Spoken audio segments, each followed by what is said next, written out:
శక్తివంతమైన శివలింగము.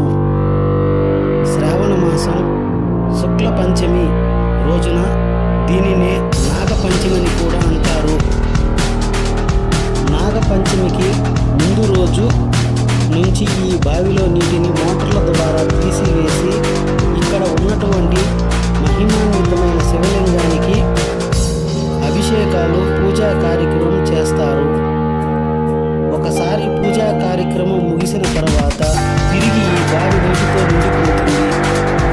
మళ్ళీ మోటార్లతో తోడిన నీటి ప్రవాహం ఎక్కువ అవుతుంది. దీనిని ఆపడం ఎవరి తరం కాదు. బావి తిరిగి నీటితో పూర్తిగా నిండిపోతుంది. ఈ మహిమాన్వితమైన శివలింగాన్ని దర్శించడానికి ఎంతో వ్యయ ప్రయాసలతో ఇక్కడికి చేరుకుంటారు. ఈ కర్కోటక నాగేశ్వర శివలింగాన్ని పూజించడం ద్వారా జాతకంలో కాలసర్ప దోషాలు అనే యోగం ఉన్న వారికి ఇక్కడ పూజలు చేయడం వలన ఇక్కడ కాల సర్ప దోషం నుంచి శాంతి లభిస్తుందని అంటారు. ఇక్కడ శివలింగాన్ని దర్శించుకోవడం అంత సులభం కాదు. కేవలం 5 గంటలు మాత్రమే స్వామిని దర్శించుకునేందుకు అవకాశం కలుగుతుంది. స్వామి దర్శనం భాగ్యం కలగడం ఒక అద్భుతం.